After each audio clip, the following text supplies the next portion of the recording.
technoscepticisme, il va parler technosolutionnisme, il va dire où sont les points d'achoppement et les lieux de combat pour nous. Pierre nous a rejoint au 04 72 38 20 23. Bonjour Pierre. Oui, bonjour Mathieu, et merci pour votre émission, parce que je trouve que, contrairement à l'Audace aussi, aujourd'hui les femmes médias ne parlent pas beaucoup de l'Audace TDO. Donc c'est super qu'ils en parlent. Alors moi je voudrais dire trois choses, si vous me donnez un peu de temps. La première, c'est que comme votre premier auditeur, je suis déficient visuel, et donc j'aimerais avoir l'Audace TDO audio. La deuxième, bien que je ne l'ai pas lu, par définition, je pense avoir retenu trois choses. La première, l'appui sur des données scientifiques ou budget. La deuxième, un avertissement sur le fait de ne pas trop miser sur la technique, parce que ça nous dédouane un petit peu du changement indispensable que nous devons avoir, tant au niveau individuel qu'au niveau collectif. Et la troisième chose, qui est un appel aux membres de la prochaine COP, qui est de demander des engagements, et pas simplement des déclarations d'intention comme ça a été fait justice. Ça, c'était la deuxième chose. La troisième chose... Et la dernière c'est que je voudrais qu'on ait une pensée pour Bruno Latour, qui nous a quittés il y a un an, et qui, dans une de ses dernières interventions, parlait justement de l'Audace aussi, vous ne connaissez pas l'Audace Odéon par définition, en disant que c'était une opportunité pour l'ensemble des chrétiens de se réinventer.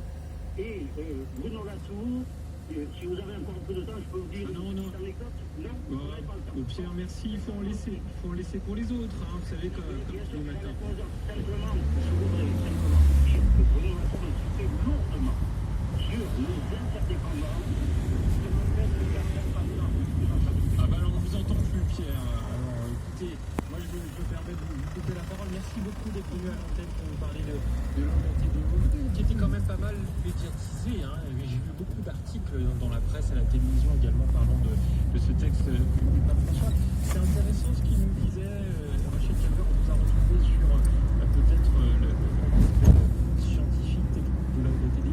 On fera une émission sur Bruno Latour, je tiens également à préciser tout ça. Rachel. Je suis désolée, j'ai raté un petit peu de ce que Xavier avait dit, donc j'espère qu'il n'y aura pas de répétition. Mais c'est vrai qu'il n'y a pas de véritable espérance si on ne regarde pas la réalité en face. Donc, particulièrement, les chrétiens, nous croyons que Dieu a créé ce monde, et donc il est tout à fait en cohérence avec notre foi de vouloir observer, analyser, prendre en compte les contacts scientifiques avant de discerner quelles sont les pistes d'action appropriées. Donc cela est appréciable. Alors sur les pistes d'action appropriées, Xavier de Bénézet, vous avez employé le mot technosolutionnisme. Pierre évoquera aussi la question de la technique. Je cite un extrait du texte numéro 57. Je considère qu'il est impératif d'insister sur le fait que chercher seulement un remède technique à chaque problème environnemental qui surgit, c'est isoler des choses qui sont entrelacées dans la réalité, et c'est se cacher les vraies et plus profondes questions du système mondial. C'est relativement clair, Xavier Bénézet, s'il fallait expliciter encore et développer ce que le pape nous dit là, qu'est-ce que vous diriez? Eh bien Xavier, gardez votre réponse. On doit marquer une petite pause, on se retrouve dans un instant. On accueillera également Claire et André au 04 72 38 23. Vous pouvez continuer de nous envoyer des messages dans le groupe Facebook. Je pense donc j'agis par mail directement à l'adresse direct@rcf.fr. A tout de suite. なんか今日本の店あったの、準備中と、あれあそこかなんとかってここ曲がるの Ce mardi, dans l'entretien de la semaine, Thierry Lyonnais donne la parole à un acteur de l'actualité culturelle. Écrivains, metteurs en scène, peintres, parlent de leur travail et de leurs œuvres. L'entretien de la semaine, c'est tous les mardis à 13h30. Vous écoutez RCF en Haute-Loire, à Brioude sur le 88.3, à Issajou sur le 100 FM, au Puy-en-Velay sur le 101.7 et où vous le souhaitez sur rcf.fr. Ils ont croisé la route du Christ. Ils vous le racontent dans Témoins. Ce mardi, des anonymes, qu'ils soient laïcs ou religieux, partagent leur joie de croire et annoncent avec leurs mots cet amour que nous sommes tous appelés à vivre. Témoins, c'est ce mardi à 21h.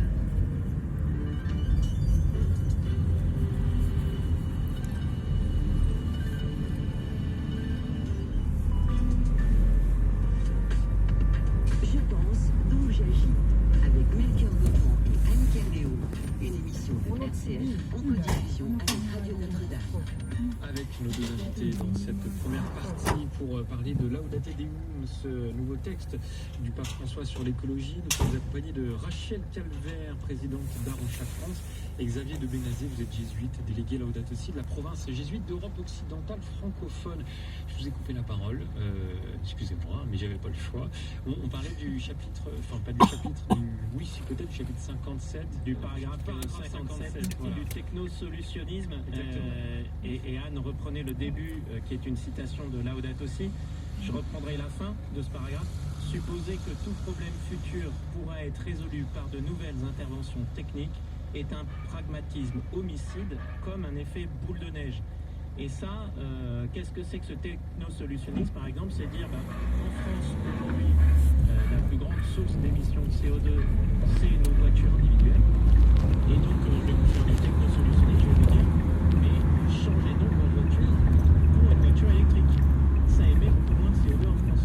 Ça s'appelle du technosolutionnisme parce que, à part, si c'est quand même pas rien, le fait que ça va vous coûter une nouvelle voiture, mais finalement, je ne change absolument pas le système, ni la question de la production des voitures, ni la quantité de l'eau dont on a besoin, ni les ressources dont on a besoin pour fabriquer et faire tourner les voitures. C'est tout pareil, mais avec une nouvelle technique. L'énergie est plus noire, elle est soi-disant verte, et tout va bien.